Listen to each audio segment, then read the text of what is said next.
కొందరు కూటమి పార్టీ అభిమానులు అసలు ఏం మాట్లాడుతుంటారో వాళ్ళకన్నా అర్థమైద్దో లేదో. మరి జగన్మోహన్ రెడ్డి బీజేపీ పార్టీని విమర్శించట్లేదు, జైల్లో పెడతారని చెప్పి అంటారు.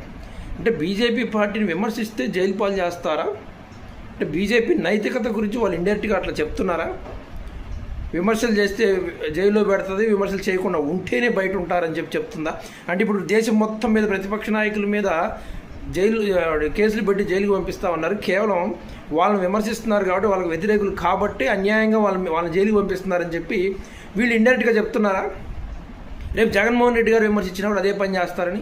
ఇంకోటి, గతంలో చంద్రబాబు నాయుడు గారు విచ్చలవిడిగా మోడీ గారిని బీజేపీ పార్టీని విమర్శించారు కాబట్టి జైలుకి వెళ్ళారా చంద్రబాబు నాయుడు గారు? 1% కూడా ఓట్లేని బీజేపీకి 25% ఎంపీ ఇచ్చి కలుపుకుంది దేనికంటే చంద్రబాబు నాయుడు గారు జైలుకు పోకుండా ఉండటం కోసమా?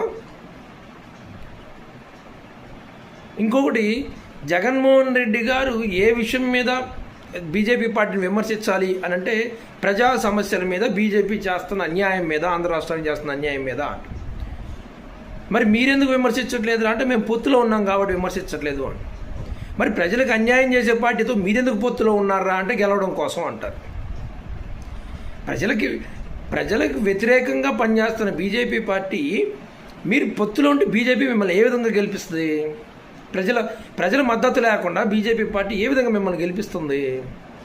మరి ఈ ప్రశ్నలకి నాకు అర్థమే కాదు. అసలు పొత్తు పెట్టుకోవడం తప్ప అంటారు. తప్పని ఎవరు అనలేదు. నైతికత లేని పొత్తు గురించి మేము మాట్లాడేది.